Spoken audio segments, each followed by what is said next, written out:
piling mo ako'y mananahan, pagkat ikaw lamang ang aking kalakasan. Sa piling mo tagumpay ko'y naranasan.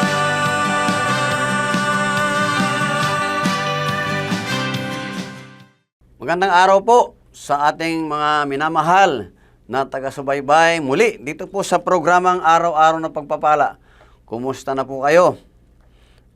Binabati ko muna po kayo ng isang maligayang Pasko at masayang bagong taon. Maraming salamat po. Tayo po muna ay dumulog sa hapagkainan ng panalanginan ng ating napakabuting Diyos. Sa makapangyarihang pangalan mo, Diyos Ama, Anak at Espiritu Santo, sa pangalan ng aming Panginoong Kristo, kami po ay nagpapasalamat sa iyo sa araw na ito. Muli, pinagkalooban niyo po kami ng panahon na makadulog sa iyong hapagkainan ng panalanginan at humiling ng kapangyarihan ng iyong banal na Espiritu Santo sa pagkaing espiritual na ipagkakaloob mo po sa amin sa araw na ito. Dalangin po namin, Panginoon Diyos, na ang iyong kapangyarihan ng banal na Espiritu patuloy na maghari sa aming puso, sa aming isipan, patuloy kami magkaroon ng kagalakan sa pagkaing espiritual na siyang amin kakamtin sa araw na ito. At kayo ang siyang patuloy na maitaas at maluwalhati. Sa aming pagpapatuloy, kayo ang siyang patuloy na magkalooban ng kagalakan at kapayapaan sa pangalan ni Jesus. Amen at Amen. Nais ko pong ipagkaloob sa inyo ang mga salita ng Diyos na pinamagatan ko pong ang regalong walang katulad. Dito po sa aklat po ng Magandang Balita, Biblia, sa Juan, Kabanata 1, talatang 1 hanggang 2 at talatang 14. Sabi po sa verse 1, naging tao ang salita, at ang salita ay kasama ang Diyos. Kasama ng Diyos ang salita, at ang Diyos ay salita.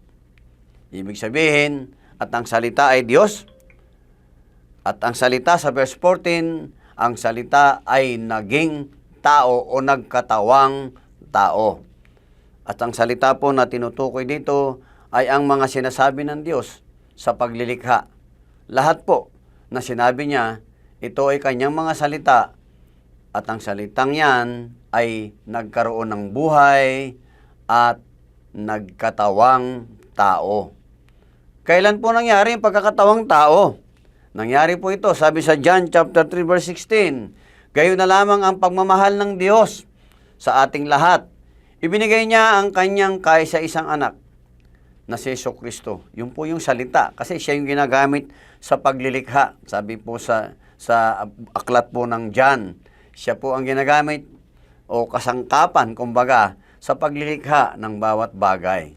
Pero wala pong ginamit na anuman, no? Nakasangkapan. Kundi ito po ay salita nga po.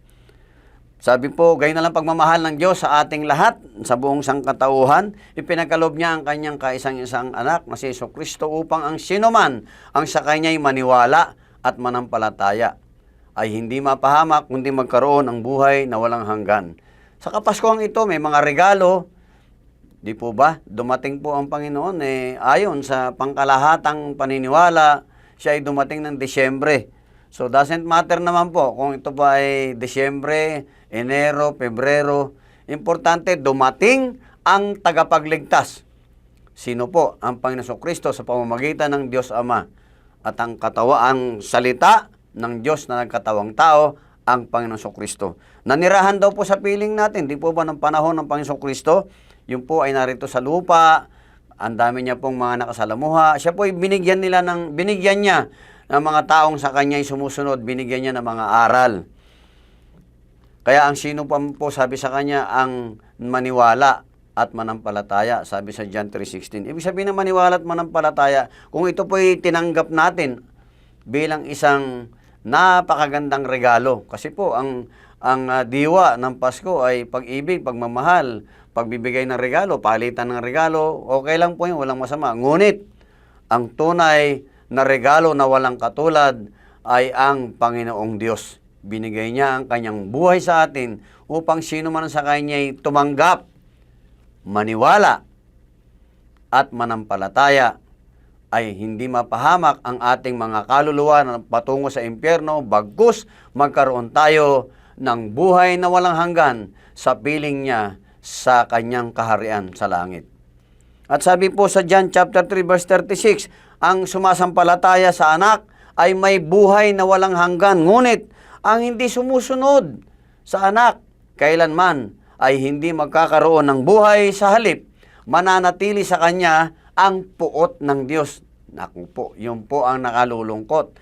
Dahil ang sumpa ng Diyos, nung siya po ay sa aklat ng Genesis, siya po ay pinalayas ng Diyos si Eva at si Adan. Dahil sinuway nila ang mga ipinagbabawal ng Panginoon. Nang kinain nga po nila ang pinagbabawal na bunga, dahil sila po ay nakinig sa tukso. Alam niyo po yan, tukso, kahit saan naririyan. Hindi po, sabi po sa isang awitin, o tukso, layuan mo ako.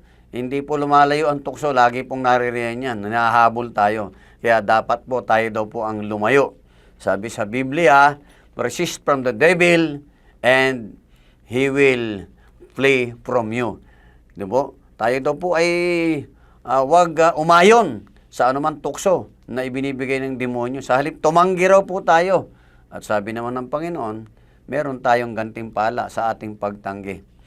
Sabi niya po, di ba? Sa John chapter 3 verse 36, again, ang nananampalataya sa anak ay may buhay na walang hanggan. Ngunit ang hindi sumusunod sa anak, kailanman hindi magkakaroon ng buhay. Sa halip mananatili sa kanya ang galit ng Diyos. Kaya po sa buhay natin, kung ano-ano yung mga naririyan, kagalitan, awayan, di po ba? Kung ano-ano nangyayari na sigalot sa loob ng tahanan. Bakit? Kasi nga po, merong Diyos na kinikilala, pero hindi naman naniniwala. Magkaiba po yung nalalaman, nakikilala, pero hindi naniniwala. Ang naniniwala po at nananampalataya, mga bagay na nais mo, kahit hindi mo nakikita, inaasahan mo at pinaniniwalaan mong ito'y mangyayari. Yan po ang pananampalataya. Sabi po sa John 1:12, subalit ang lahat ng sa kanya'y tumanggap at sumampalataya ay binibigyan niya ng karapatang maging mga anak ng Diyos. Kailangan po natin talagang manalig. Ibig sabihin, manalig yung paniniwala na may pananampalataya. Manalig at maniwala. At pananampalataya. Kasi nga po, ang paniniwala, alam mo lang, nakikita mo. Parang to see is to believe. Ngunit ang mananampalataya nga po, ay pinaniniwala mo ang isang bagay na hindi mo nakikita, subalit naniniwala at nagtitiwala kang ito ay mapapasa iyo o mapapasa atin at gagawin ng Diyos sa atin. Kasi po maliwanag, sinabi niya po sa John chapter 15 verse 6, sabi niya po rito sa Magandang Balita Biblia, sa verse 6 ng John chapter 15, hindi kayo ang pumili sa akin, ako ang pumili sa inyo, hinirang ko kayo upang kayo'y humayo at magbunga at manatili ang inyong bunga. Sa gayon, ang anumang hingin ninyo sa Ama sa aking pangalan ay ibibigay sa inyo. Pero may pasubali po ang Panginoon. Pinili niya tayo, salamat sa Diyos. Hinirang niya tayo, ibig sabihin ng hinirang, itinalaga ka diyan sa isang bagay na yan. Parang inassign ka dyan, o diyan ka, ngayon ikaw ang leader dyan. Pero dapat, ganito ang gagawin mo. Ano po yun? Hahayo at magbubunga. Ano po yung sabihin ng hahayo at magbubunga? Sa ating buong pamilya, kausapin natin yung mga wala pa sa Panginoon. Ibahagi natin ang salita ng Diyos ng kaligtasan ng magandang balita. Maging sa ating mga kapitbahay. At pag nadala po natin sila sa gawain sa Panginoon, ang tawag po ron, tayo ay nagbunga. At yung bunga na daw po yun, dapat manatili. Anong sabihin ng manatili? Lagi po nating nakaka-fellowship. Lagi nating nakakasama, nababahagian palagi ng salita ng Diyos. Sila man din po ilalago. At gayon din, katulad natin, sila man din po ay magbabahagi ng salita ng Diyos. At yung kanilang binahagian, makakakilala sa Panginoon, maliligtas ang kanyang kaluluwa, at ganun din po ang gagawin ng mga tao na yan, so forth and so on, yun po ang nais ng Diyos. At pag nagawa na po natin yun, ang sabi niya, anumang hilingin po natin sa ating Ama na makapangyarihan sa lahat na Diyos, sa pangalan ng ating Panginoong Kristo, ay ipagkakaloob sa atin ang nasa ng ating puso. Di po ba? Sabi sa Psalm 37 verse 4, rejoice in the Lord, and He will give you the desires of your heart. Dahil nga po tayo'y may Diyos na siyang ating Panginoon at tagapagligtas ng ating mga buhay. Tayo po ay manalangin. Sa pangalan ng Ama, ng Anak, at ng Banal na Espiritu Santo, maraming salamat po, O Diyos na napakabuti, tapat sa iyong mga pangako, Diyos ni Abraham, ni Isaac at ni Jacob, kailanman na hindi nagbabago. Salamat po sa iyong salita na tinuran mo sa araw na ito, na ang tunay na regalo ay ang regalong walang katulad, na ang iyong buhay pinagkaloob niyo sa bawat isa po sa amin, upang kami nga po ay maligtas, magkaroon ng buhay na walang hanggan.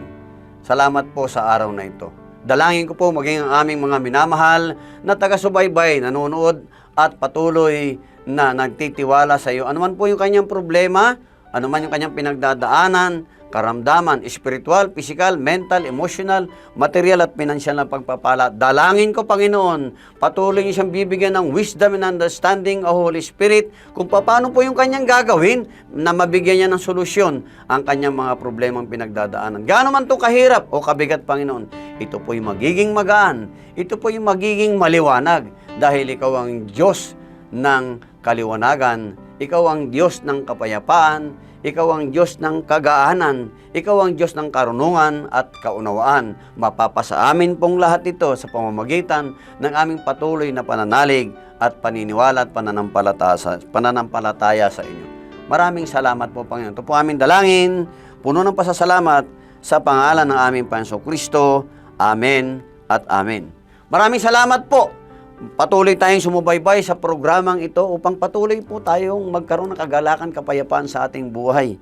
Higit sa lahat, patuloy tayong mananagupay. Tandaan mo, kapatid, mahal ka ng Diyos. Hanggang sa muli. Bye-bye.